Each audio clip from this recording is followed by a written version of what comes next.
Hey, what is up everybody? Blades4 here. Today I have for you guys another video of Persona 5X. Inside today's video, guys, we're going to be going over top 3 mistakes that you don't want to make on your account.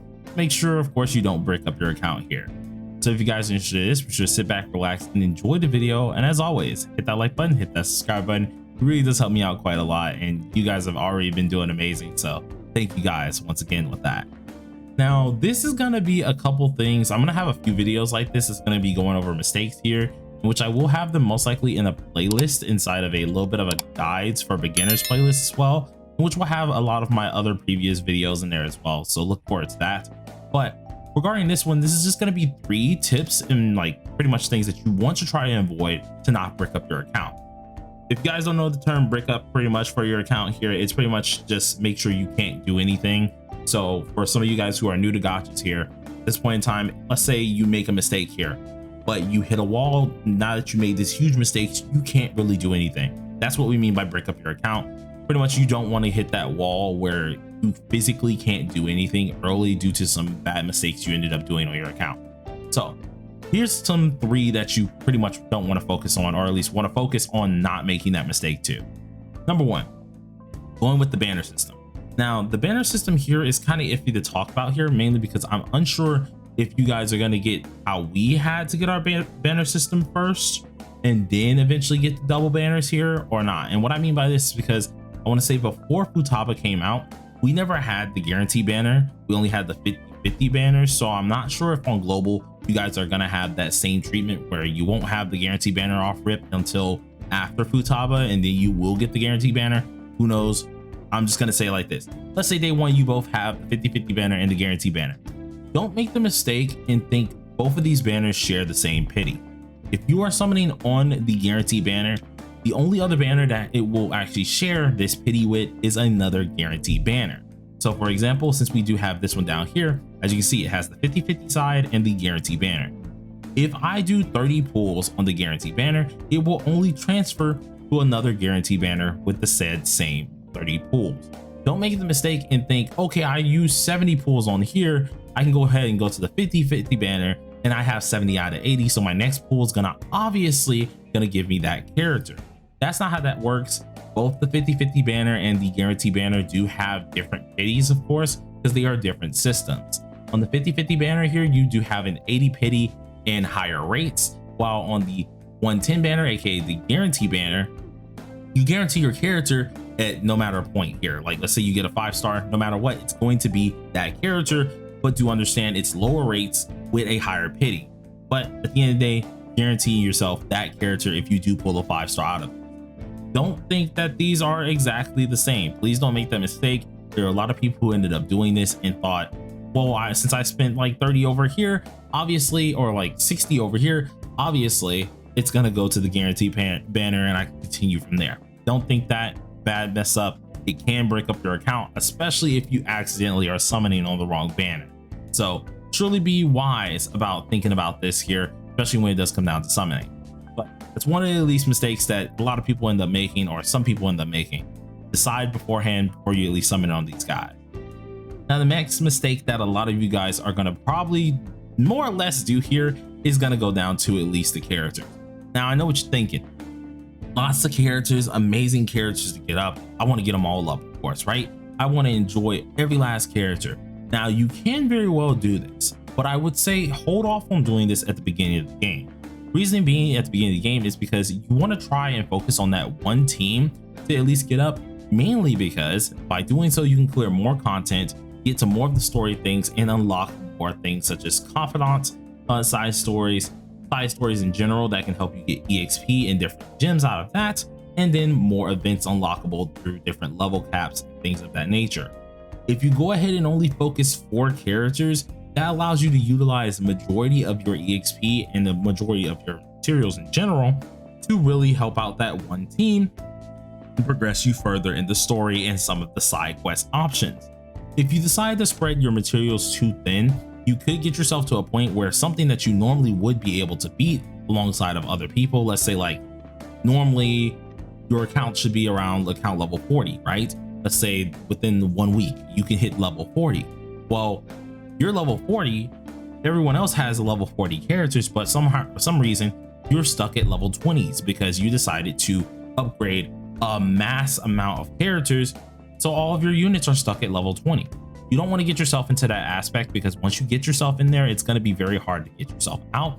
And the same can technically be said for the weapons. Try to only focus on at least Wonder and 4 other characters' weapons, one of those characters being the Navigator, mainly because at that point in time, it allows you to get them as high as possible, meaning you can clear more things as insta kills, clear a lot more content, clear a lot more at least mementos, and get all of those side stories and as much of main story done as possible. That would be the best bet, especially if you're trying not to break up your account to the max. So be sure to at least do that as well, to try and do the best for your account. All right. Now, the next thing that we're going to end up going over here, this is another important one, is stamina. Now, stamina, as much as I know you guys love playing the game for hours, at the end of the day, you can do that still to some degree, but you want to kind of limit yourself on at least utilizing all your stamina here. This is a gacha game. It does have a stamina bar. I'm not going to sugarcoat it for you guys, right? Stamina bars do exist. If you're a person who has gems or are paying for gems, obviously you can go ahead and utilize them to get more stamina. But at the beginning of the game, when you're going up levels, you get a ton of stamina bottles. I think it's like 2 every level up, in which goes all the way to level 40. Once you hit 40, they stop giving you those stamina bottles every time, but you are getting 2 or 3 per level. So that is a lot of stamina bottles you can have.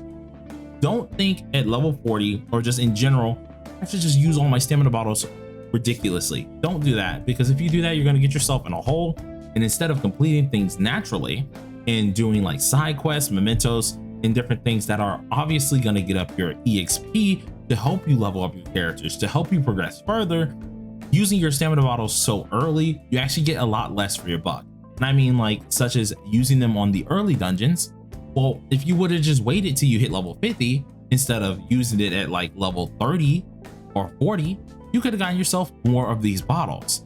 Yes, you can very well use this to get to level 50 quicker or level 40 quicker, but at the end of the day, you are using this inefficiently, in which could get you a lot less awakening materials or anything that you're grinding, compared to if you decided to just wait it out a little bit, grind what you can, do the side quest that you can, do as much mementos as you can, and just find anything you possibly can to get up that EXP. Not everything is going to be revolved around using your stamina in one sitting, so surely do try your hardest not to use your stamina bottles inefficiently. The best way to go about this is really use at least your stamina that you got at the beginning. Like, let's say you start day 1, use that on mainly awakening materials, of course, and weapon awakening materials. After you run out that 240, grind out as much of just story as possible. At that point in time, you're now waiting on your stamina to refresh, and as you're leveling up, as you're slowly going and the day is passing, that stamina is passively increasing and passively coming back. At that point in time, you got more than enough information, more than enough items to go ahead and play with and be able to get up your character.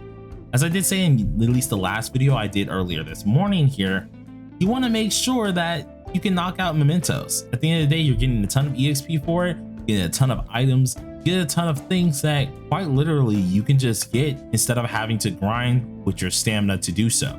Just try not to break up your account early and use your stamina bottles too early, because doing so will definitely get you down in the dumps. Now, as a little bit of a bonus thing that I want to add here, because this is technically a top 3 mistakes that you can make, as a little bit of a bonus thing at the end of the video here, I would like to tell you guys, be wise to spend your energy bottles. These energy bottles are a part of the stamina system as well. Try not to invest them on any small thing. Like, for example, gems. Oh, it's 10-20 gems. I gotta spend my stamina on this. Don't do this really early. It's not necessary. It's not needed.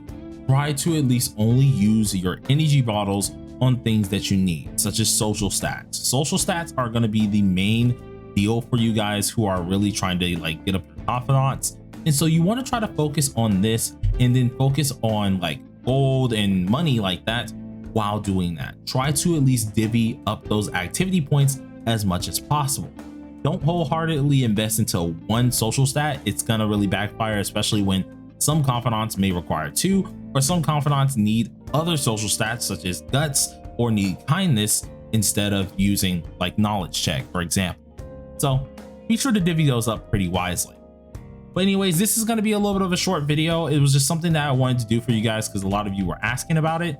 The next video I will be doing is going to be pertaining more to the people who want to do light spending, mid spending, and heavy spending, because I'm going to be talking about at least things you can buy in the actual shop.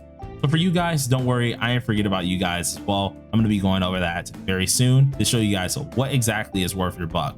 But till then, everybody, stay safe, stay sharp. Peace out.